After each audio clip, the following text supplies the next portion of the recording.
Rad Block Music. Magic.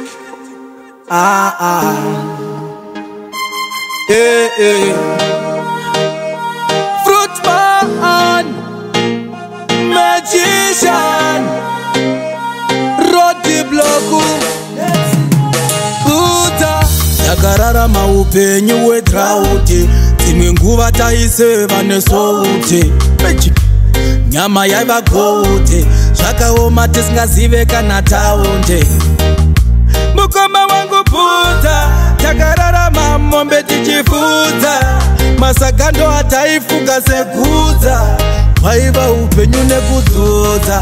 Kumaricho tichienda kunosakura kuti poto iwane chinopakurwa, murani taigara tichitaurwa, onaiva kudarika vanotapura. Zvichaita tichava veumambo satavita, imwe zuva imotambira zviripa, vaigara chindisimbisa mwanangu. Zvichaita tichava veumambo satavita, imwe zuva imotambira zviripa, vaigara chindisimbisa. Chaipfeka hembe dzine zvigamba, mama vaizama asi zvairamba, tairarira matamba pamwe chete nenhopi yemashamba. Zvanga zvakaoma asi vaisimbisa mai, rimwe zuva zvichaita vanangudzika mai.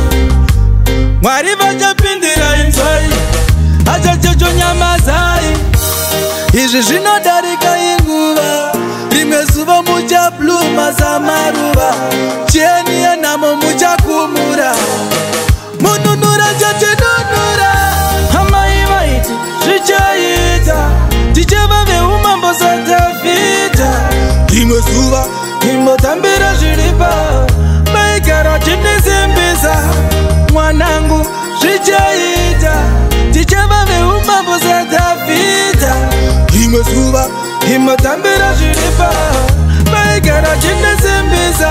Yakararama upenyu wedrauti, dzimwe nguva taiseva nesouti.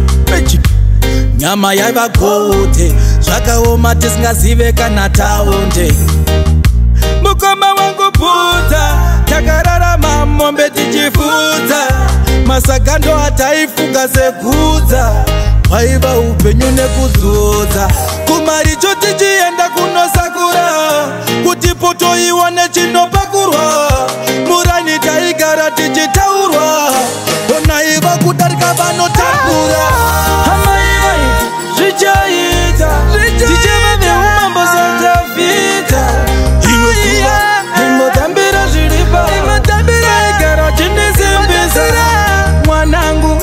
Zvichaita tichava veumambo satavita, imwe zuva imotambira zviripa, vaigara chindisimbisa. Zvichaita satavita, imotambira, imotambira, imotambira.